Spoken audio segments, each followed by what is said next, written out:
Welcome to the deep dive. We take stacks of research, dig through them, and try to pull out the key insights for you. That's the goal. And today we're tackling something, well, huge, the global challenge of cancer.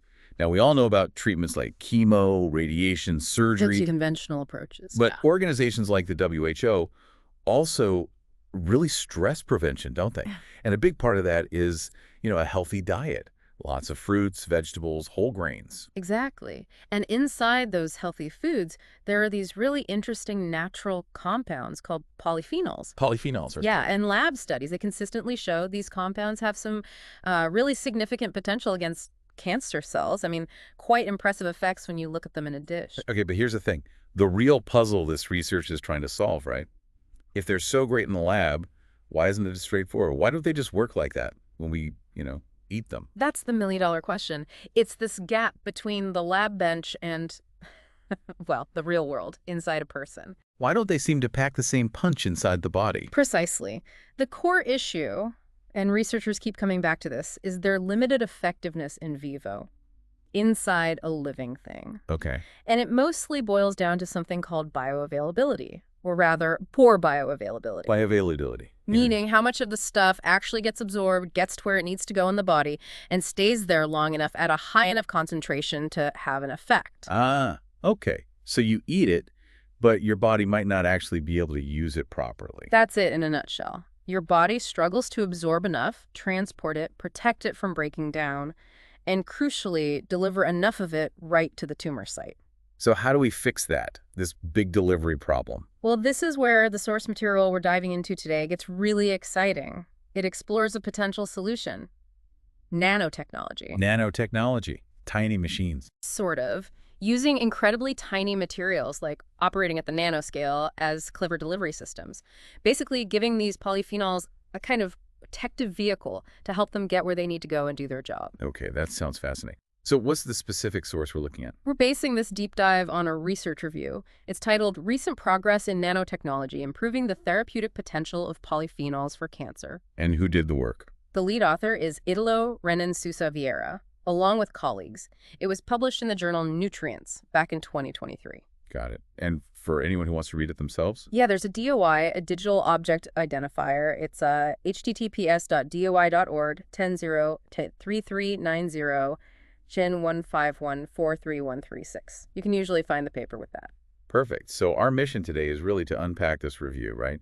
Understand how nanotechnology is being used, or explored at least, to boost these polyphenols against cancer based on the lab and animal studies they looked at. That's the plan. Dig into the mechanisms and the evidence presented in the paper. Now, before we get into the nitty-gritty, there's a really crucial point we need to make clear. It relates to why this research is being done. Yes, absolutely critical. The information we're talking about today, it comes from a research paper looking at how natural compounds, like these polyphenols, might potentially be developed into medicines in the future. It's about scientific exploration. It is not a guide for current medical treatment. We really need to stress that. Definitely. This cannot replace advice or treatment from your doctor or healthcare team.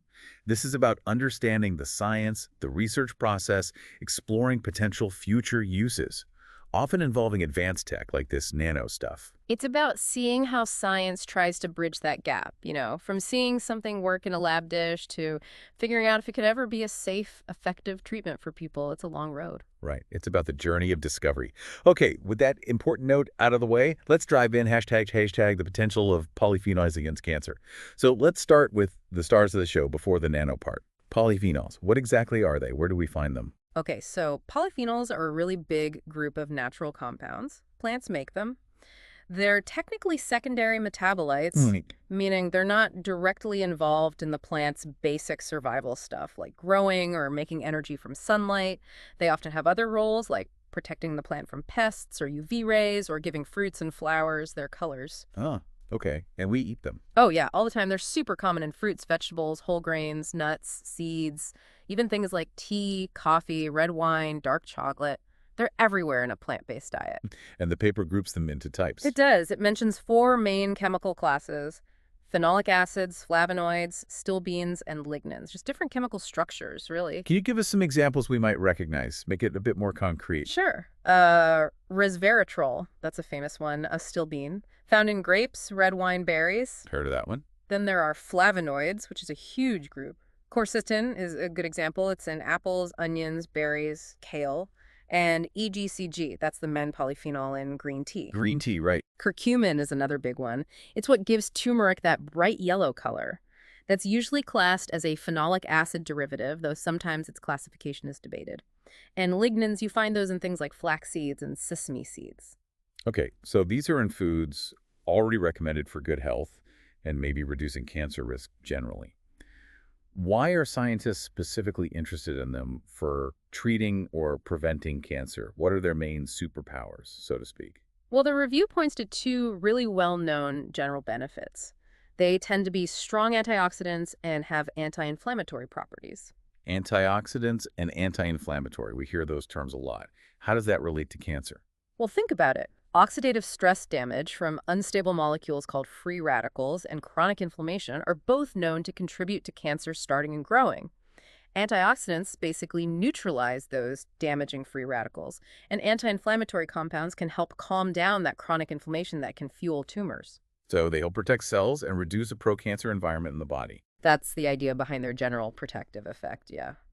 It's likely why diets rich in these foods are linked to lower cancer rates overall. But it goes deeper than that, doesn't it? Yeah. When scientists test them directly on cancer cells in the lab, what specific actions do they see? What's their attack plan against the cancer cells themselves? Oh, yeah. The paper goes into quite a bit of detail here. They seem to hit cancer cells in multiple ways at the molecular level. Like what?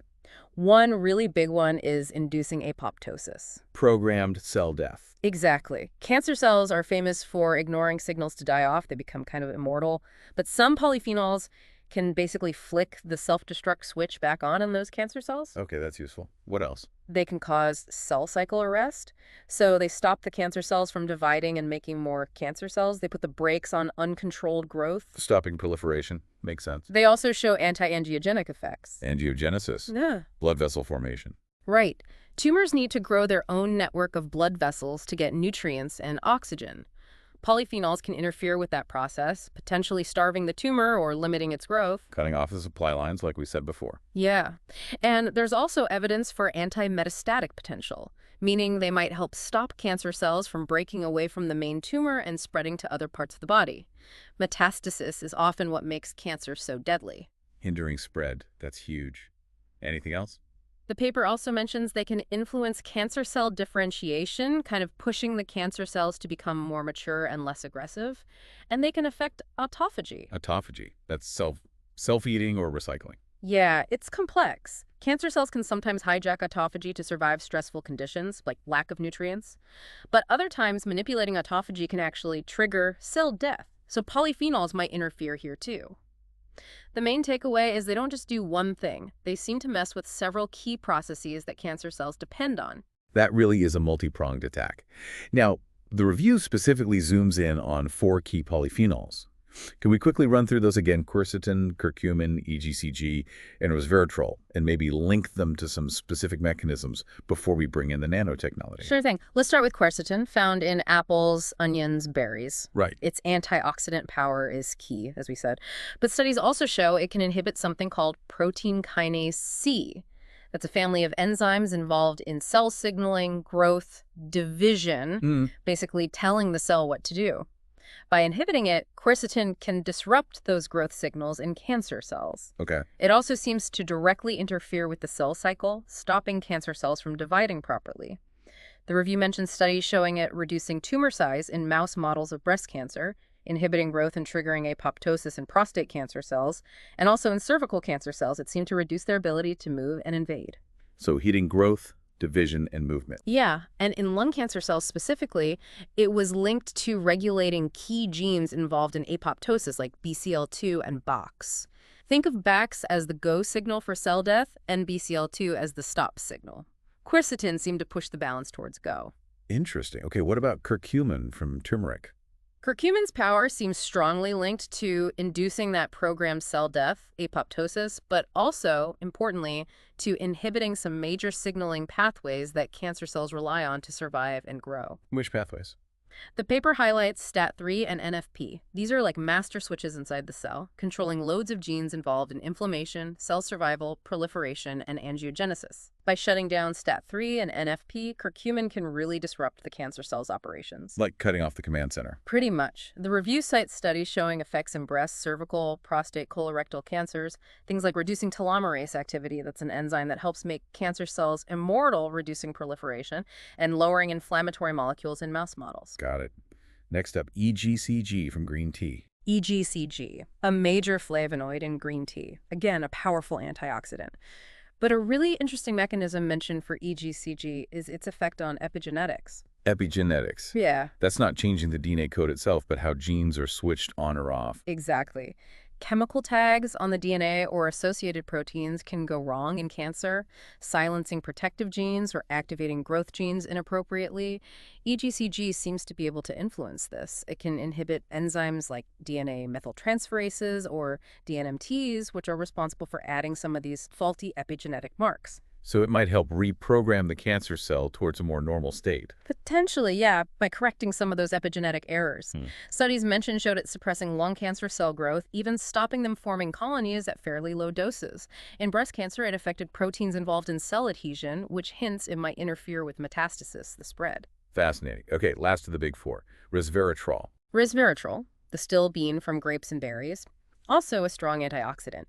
It's been studied in lots of cancers. The review mentions it inhibiting growth and migration in cervical cancer cells. But for lung cancer, there's a really intriguing proposed mechanism. Go on. It seems that under certain conditions, resveratrol might actually disrupt the cancer cell's own antioxidant defenses. Instead of just neutralizing free radicals, it might cause an increase in reactive oxygen species, or ROS, inside the cancer cell. Wait, so an antioxidant causing more oxidative stress? It sounds weird, right? Yeah. But the idea is that cancer cells are often already under high oxidative stress. By pushing it even higher, specifically within the cancer cell, resveratrol might trigger senescence, where the cell stops dividing permanently, or just push it over the edge into apoptosis, cell death. How does it do that? It seems to interfere with the cancer cell's own protective antioxidant enzymes, things like catalase, CAT, superoxide dismutase, SOD, HO1, and QO1. By messing with these, it compromises the cell's ability to handle the ROS that resveratrol might be helping to generate. Wow, that's really complex. It's not just a simple antioxidant good story. Not at all. It really highlights how these compounds can have very specific, context-dependent effects at the cellular level. Okay, so we've got this impressive list of actions triggering cell death, stopping growth, cutting supply lines, hindering spread, messing with cell programming, even disrupting internal defenses. Given all that potential shown in the lab, why aren't these things frontline cancer treatments already? Why the disconnect? Oh, and we're back to that critical issue, bioavailability, or the lack of it. All those amazing effects we just discussed, they're mostly seen when you apply the polyphenol directly to cells in a culture dish, often at relatively high concentrations. Getting those same effects inside a complex living organism like a person after eating the compound, that's a whole different ballgame. So what are the specific hurdles they face once they get inside us? What stops them from working as well? The review lays out several major roadblocks. First off, solubility. Many key polyphenols, paradoxically, aren't very soluble in water. Even though they come from watery plants. Yeah, they might be more comfortable in fatty environments.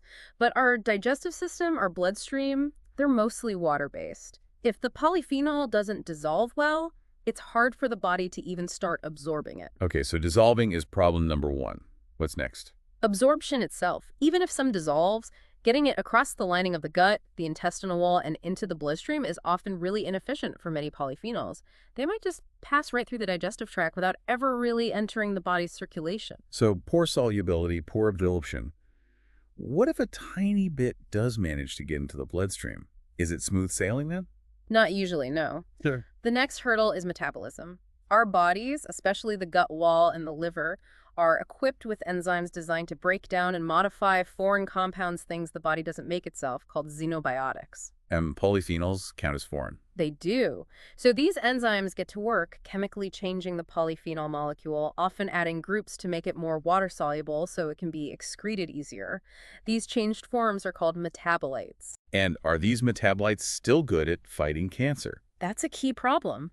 Often, these metabolic products are much less active or even completely inactive compared to the original polyphenol. So the version of the compound that ends up circulating might not have the same cancer-fighting abilities we saw in the lab with the original molecule. Okay, so it gets broken down into weaker forms.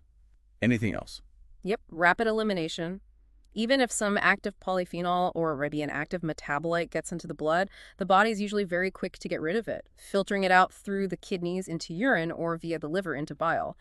They often don't stick around on the bloodstream for very long. So let me recap. Poor water solubility, poor absorption from the gut, rapid breakdown by the body into less active forms, and then quick elimination of whatever's left. You got it. It's like a quadruple whammy against bioavailability. It sounds like only a minuscule fraction of the polyphenol you might consume actually makes it to, say, a tumor in its active form and stays there long enough to matter. That's precisely the challenge. The concentration of the active compound reaching the target tissue in vivo can be dramatically lower. We're talking orders of magnitude lower than the concentrations needed to see those potent effects in the lab studies. This massive gap explains why, despite their promise in vitro, polyphenols by themselves haven't become mainstream cancer drugs. Right, and this is where the nanotechnology comes in, as the potential solution explored in the paper. How can these tiny carriers possibly fix such a big bioavailability problem? This is the really clever part, where material science offers a potential workaround. The idea is to use these nanocarriers, tiny structures, usually between 1 and 100 nanometers in size. Which is incredibly small. Incredibly small, yeah. Smaller than cells, even smaller than viruses in some cases. And these nanocarriers are engineered to basically encapsulate, trap, or sometimes stick to the polyphenol molecules. Think of them like tiny sophisticated delivery vans or protective capsules. Okay, so they package up the polyphenol. How does that help with all those problems we just listed? Well, the review outlines several key ways they can improve the situation. First, protection. The nanocarrier acts like a shield. Protecting it from what? From the harsh environment of the stomach, for instance, with its strong acid, or from enzymes in the gut or bloodstream that would normally break the polyphenol down prematurely. It helps the polyphenol arrive at its destination more intact. Okay, that tackles the degradation problem. What about solubility? Big improvement there, too. That's the second mechanism. Improved solubility and stability. Many polyphenols are hydrophobic. They don't like water. But you can design nanocarriers that are more water-friendly on the outside while carrying the hydrophobic polyphenol on the inside. This makes the whole package easier to disperse in body fluids, more stable, easier to handle and administer. And better solubility should help with absorption, right? Exactly, which leads to the third point, enhanced absorption. The nanocarriers themselves can sometimes be designed to interact better with the gut lining, helping them and their polyphenol cargo cross into the bloodstream more efficiently. They can also help the polyphenol get inside the target cancer cells more easily. So, better uptake. And you mentioned they stick around longer. Yes, that's improved circulation time. By protecting the polyphenol from rapid metabolism and elimination, the nanocarrier can significantly increase its half-life in the bloodstream. It stays circulating for longer, giving it more time to find and accumulate at the target site, like a tumor. Okay, protection, solubility, absorption, circulation time. What else? You mentioned controlled release. Right, controlled release. This is a really neat feature of many nanocarrier systems. They can be designed not to just dump their entire cargo at once, but to release the polyphenol slowly and steadily over time. Why is that useful? It helps maintain a therapeutic concentration at the target site for a longer duration. A sustained effect can often be more beneficial than a quick spike that disappears rapidly. Some are even designed for triggered release, only opening up and releasing the polyphenol under specific conditions. Like what? Like the slightly more acidic environment often found around tumors or in the presence of certain enzymes that are more abundant in cancer tissue. It's like having a key that only works at the tumor site. That's very clever. Yeah. And this leads to the idea of a targeting, getting it specifically to the tumor. Absolutely. Targeted delivery is arguably one of the most exciting aspects. Nanocarriers can be designed to accumulate preferentially in tumors compared to healthy tissues. How does that work? Is it magic? Not quite magic, but clever biology and engineering. There are two main ways. One is passive targeting. This relies on the fact that tumors often have leaky blood vessels and poor drainage. Leaky. Yeah, the blood vessels supplying tumors are often poorly formed. Nanoparticles circulating in the blood can kind of squeeze through the gaps in these leaky vessels and get trapped in the tumor tissue because the drainage system, the lymphatic system, also doesn't work well there. It's called the EPR effect, enhanced permeability and retention. So the tumor's own flaws help trap the nanoparticles. In a way, yes. That's passive targeting. But then there's active targeting, which is even more specific. How does that work? Here, you deliberately modify the surface of the nanocarrier. You attach molecules, maybe antibodies, or small protein fragments called peptides, or other specific molecules that act like keys.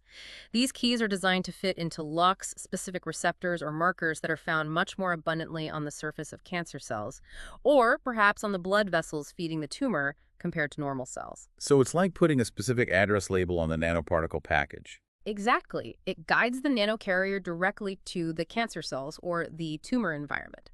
This is incredibly powerful because it means you can concentrate the polyphenol right where it's needed most, potentially hitting the tumor harder while sparing healthy tissues from high concentrations of the compound, which could reduce side effects. That makes a lot of sense.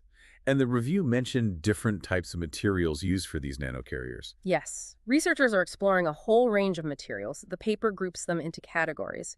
Polymeric nanomaterials, things like nanoparticles or micelles made from polymers, which are long-chain molecules. These are quite versatile. Then lipid-based nanomaterials. These include liposomes, like little bubbles of fat, solid lipid nanoparticles, SLNs, and nanoemulsions. They're often seen as quite biocompatible because they're made from materials similar to our own cell membranes. Then, inorganic nanomaterials. This includes things like tiny particles of gold, AUNPs, or porous silica, MSNs, or even magnetic nanoparticles. These can offer unique properties, maybe for imaging or triggering release with external stimuli like heat or light. And finally, carbon-based nanomaterials like carbon nanotubes, CNTs, and graphene oxide, GO. These have structures with very large surface areas, which can be good for loading lots of the polyphenol. Wow, quite a variety. So researchers are testing all these different types to see what works best for which polyphenol and which cancer. Exactly. It's about finding the right combination of polyphenol, nanocarrier material, design, and target. Okay, let's get to the evidence. The review pulls together a lot of studies where researchers actually did this loaded polyphenols into nanocarriers and tested them. What did they find? Did it actually work better? This is where we see the concepts put into practice. And yes, the review highlights numerous examples, mostly from cell culture, in vitro, and animal models, preclinical, showing significant improvements. The tables in the paper are packed with data, but let's pull out some illustrative examples for each type of nanocarrier. Great. Let's start with the polymeric ones, nanoparticles or micelles made from polymers. Okay. One study looked at curcumin loaded into nanocapsules made of chitosan, a natural polymer, which were then embedded in a gelatin hydrogel. They tested this against colon cancer cells, specifically the CT26 line. And the result? They saw a significant drop in the viability of the cancer cells compared to just using free curcumin. And the interesting part was the proposed why. They suggested it was due to pH-responsive release. Ah, releasing more curcumin in the acidic tumor environment. Exactly. The system was designed to do that, delivering a bigger punch right where it counted in the tumor. Smart. Another polymeric example. Yes, there was one using curcumin again, but this time in self-assembled polymeric micelles targeting liver cancer cells, HepG2. And these micelles were pretty sophisticated. They had two modifications on their surface. What were they? One was an RGD peptide sequence, which targets integrins receptors often overexpressed on cancer cells. The other was an R8 peptide, which helps the micelle actually penetrate into the cell. So targeted binding and better entry. Right. And the results showed that these modified micelles inhibited the growth of the liver cancer cells much more effectively than free curcumin. Plus, importantly, they showed less toxicity to normal liver cells. So better efficacy against cancer, better safety for normal cells. That's the goal of targeting. Definitely. Okay, moving on to the lipid-based systems. Liposomes, solid lipid nanoparticles, often considered more biocompatible. Yes, and the review gives a good example with resveratrol. It was loaded into solid lipid nanoparticles, SLNs, and tested in mice with prostate cancer using PC3 cells. What did they find there? Two key things. First, the SLNs provided controlled release of the resveratrol over about 48 hours. Second, and this was really striking, was the delivery to the target tissue. They measured resveratrol levels in the prostate of the mice. Huh. The SLN formulation resulted in 7.56 times more resveratrol accumulating in the prostate compared to when they just gave the mice free resveratrol. 7.5 times more. That's a massive difference in delivery. It really demonstrates how much a nanocarrier can improve targeting and overcome those bioavailability barriers. Yeah. And they also saw positive effects in the tumors, like signs of apoptosis. Incredible. What about quercetin in a lipid system? There was a study using liposomes loaded with quercetin, and again, these were actively targeted, using that same RGD peptide strategy we saw with the polymeric micelles. This time, they were tested in a mouse model of lung cancer, A549 cells. Did the targeting work? It seemed to. The targeted liposomes stayed in the bloodstream much longer. They had a considerable half-life, giving them more chance to reach the tumor, and the outcome. A significant reduction in tumor volume in the mice treated with the targeted liposomes compared to controls. And safety. That was another key finding. They observed decreased organ toxicity, suggesting that by concentrating the quercetin at the tumor, they reduced its exposure to healthy organs, making the treatment potentially safer. Better effect, less harm. That's the ideal combo. Okay, how about the inorganic nanomaterials? Gold, silica. Right. One example involved resveratrol loaded onto gold nanoparticles, AUNPs, for pancreatic cancer cells, PNC1. Gold nanoparticles, what do they do? They found that this combination enhanced apoptosis cell death mediated by casposes, which are key executioner proteins in that pathway. An interesting side note mentioned in the paper was that resveratrol itself can actually help in the synthesis of the gold nanoparticles under certain conditions. Oh, neat. And these AUNPs also showed that triggered release behavior. They released the resveratrol much more rapidly at an acidic pH, around 5.0, typical of tumor environments or cellular compartments involved in uptake. Another example of environment-triggered delivery. Any others with inorganic carriers? Yes, curcumin was loaded into mesoporous silica nanoparticles, MSNs, and tested against breast cancer cells, MCF7. These silica particles have lots of tiny pores, great for holding drug molecules. And how do they perform? They significantly reduce the viability of the breast cancer cells, even at low concentrations where free curcumin wasn't very effective. Evidence suggested this was because the MSNs were taken up much more efficiently by the cancer cells' better cellular uptake. And once inside, the delivered curcumin clearly impacted genes involved in apoptosis. So getting more inside the cell made a big difference. Finally, the carbon-based materials, nanotubes, and graphene. Okay, for curcumin loaded onto carbon nanotubes, CNTs, tested against colorectal cancer cells, SW480, the key feature highlighted was a specific pH-sensitive controlled release. How did this one work? It was designed to hold on to the curcumin tightly in the very acidic conditions of the stomach, like pH 1.2.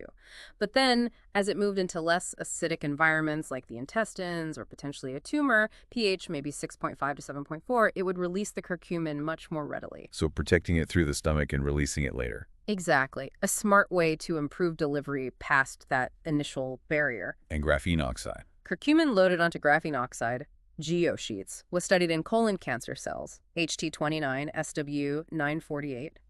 Researchers actually visualized the geosheets being taken up by the cells through endocytosis, the cell membrane wrapping around and pulling them inside. You could see it happening. Yeah.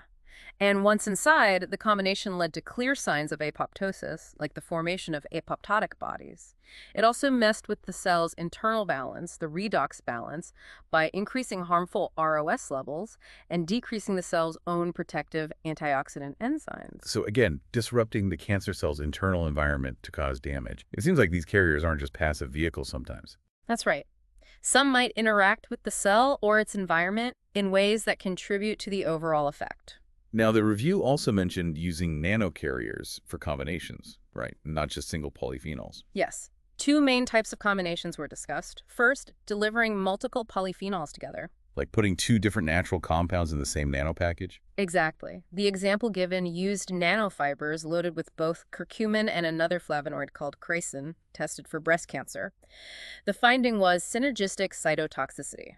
Meaning the two together in the nanocarrier were more effective than just adding their individual effects. Precisely. The combo delivered via nanofibers killed more cancer cells than you'd expect based on their individual actions, or even compared to nanofibers with just one of them. Gene analysis backed this up, showing stronger pro-death signals. But you mentioned a caution. Yes. The paper rightly notes that synergy isn't guaranteed. Some other polyphenol combinations in nanoformulations actually showed antagonistic effects. They worked less well together than alone. So each combination needs careful testing. Good point. What was the second type of combination strategy? Combining a polyphenol with a conventional anti-cancer drug in the same nanocarrier, polyphenol drug delivery. Okay, why do that? Several potential reasons. The polyphenol might add its own anti-cancer effects. It might also make the cancer cells more sensitive to the conventional drug, boosting its effectiveness. And by putting both in a targeted nanocarrier, you could potentially deliver both specifically to the tumor. Which could mean? Hopefully better tumor killing, maybe allowing for a lower dose of the conventional drug, which could significantly reduce its toxic side effects on healthy parts of the body. That would be a huge win. Any examples? The review mentioned tamoxifen, a common breast cancer drug, combined with curcumin in lipid carriers called niasomes, tested for breast cancer. Another was metformin, often used for diabetes but also studied for cancer, combined with silibinin from milk thistle in nanoparticles for lung cancer. And did these combinations show promise? Yes, the studies cited reported improved results, things like more apoptosis, better tumor inhibition in animal models compared to using the drug alone, the polyphenol alone, or even sometimes compared to just giving the free drug and free polyphenol together without the nanocarrier. So the co-delivery system itself added value. Taking all these examples together, single polyphenols, combinations. What's the main message from the preclinical evidence in this review? The big picture is pretty clear from the studies reviewed. Nanocarriers really do seem capable of significantly enhancing the anti-cancer potential of polyphenols, at least in these lab and animal settings. They demonstrably improve delivery, targeting, and efficacy, and show real promise for potentially reducing toxicity compared to using the free compounds. The preclinical case is quite compelling. Okay, so the preclinical data looks really exciting. Nanotechnology seems to offer a powerful toolkit to overcome the natural limitations of these beneficial plant compounds. What's the catch? Is it ready for prime time? What are the hurdles still ahead? Yeah, that's the crucial next question. The promise is definitely there, based on this review of preclinical work. Nano-enhanced polyphenols look like a genuinely interesting strategy for future cancer therapy. But translating that promise into something that actually helps patients in the clinic, that's where the challenges lie. What are the main roadblocks the paper points out? Well, one is toxicity concerns about the nanomaterials themselves. While many are designed to be biocompatible, especially the lipid and some polymer ones, researchers still need to be really thorough in checking the long-term safety of any nanomaterial, especially inorganic or carbon-based ones, when used inside the body repeatedly or for long periods. So the delivery vehicle itself has to be proven safe, not just the cargo. Absolutely essential. Another practical challenge is loading efficiency. Getting enough of the polyphenol packed into each tiny nanoparticle can sometimes be tricky. You need efficient loading to be able to deliver a meaningful therapeutic dose without having to administer huge amounts of the nanoparticles. Makes sense. And then there's the complexity of choosing the right system. As we saw, there are many types of nanocarriers, many ways to modify them for targeting or release. Picking the optimal combination, the best material, size, surface coating, targeting molecule, release mechanism for a specific polyphenol against a specific type of cancer that requires a lot of careful research and optimization. There's no single magic bullet carrier. It sounds like a very tailored approach is needed. Highly tailored, yes. But perhaps the biggest hurdle mentioned looking towards clinical use is the gap between preclinical and clinical studies. Meaning, despite this wealth of promising lab and animal data that the review covers, the paper explicitly states there have been very few human clinical trials actually testing these nanoformulations of polyphenols in cancer patients. There have been trials with pure polyphenols, often with disappointing results precisely because of the bioavailability issues. For very issues nano aims to fix. Exactly. But the nano-enabled versions are, for the most part, still stuck in the preclinical pipeline. They haven't made that big leap into human testing yet on a large scale. So what needs to happen next to bridge that gap? What research is crucial now? Well, it points to a clear need for continued, rigorous research and development. We need to keep optimizing these nanosystems, making them safer, more efficient at loading and delivery, better at targeting. And testing them more thoroughly. Definitely. We desperately need more studies focusing on the pharmacokinetics, how the body absorbs, distributes, metabolizes, and excretes the entire nanopolyphenol system, not just the polyphenol and pharmacodynamics, what the system actually does to the body and the tumor. And these studies need to be done in progressively more complex models. Moving beyond basic cell lines and simple mouse models. Yes, towards more sophisticated animal models that better reflect human cancer, and eventually carefully designed human trials. We need to confirm the mechanisms of action seen in vitro actually hold true in vivo. We need to validate the bioavailability improvements and targeting efficiency in humans. Thorough toxicity and biocompatibility assessments are non-negotiable. And ultimately, we need those well-controlled clinical trials to prove both safety and efficacy in people. So the takeaway is huge potential demonstrated in the lab and in animals, but still significant work needed on optimization, safety validation, and especially clinical translation before this becomes a reality for patients. That sums it up well. It's a field buzzing with potential, but it's still firmly in the research and development phase, building the essential foundation for what might become future therapies. #outro. And that wraps up our deep dive for today. We've journeyed through a really fascinating research review looking at how nanotechnology, these incredibly tiny delivery systems, might just unlock the true potential of natural polyphenols against cancer. Yeah, compounds found in everyday healthy foods like fruits, vegetables, tea, but compounds that face real challenges getting to where they need to go in the body. Nano-carriers seem to offer a way around that, boosting their delivery, enhancing their effects, and potentially making them safer, at least according to the preclinical evidence reviewed. It really highlights this exciting intersection of nature and cutting-edge technology, pointing towards possible new avenues for future therapies. And, we are always exploring the latest research about beneficial natural compounds and nutrients, and this area is definitely one to keep an eye on. It really makes you think, doesn't it? As science gets better at bridging this gap between natural substances and sophisticated tech, what does that mean for the future? How might it change how we approach diet, health, maybe even medicine itself down the road? That's a great question for you, our listeners, to consider. What possibilities do you see opening up? We hope this discussion sparked some thoughts and maybe some questions for you. We'd love to hear them. Feel free to reach out and share your reflections or suggest other research areas you're curious about. Absolutely. We'll continue bringing you insights from the latest research on beneficial compounds from food and nature. Thanks for joining us on The Deep Dive.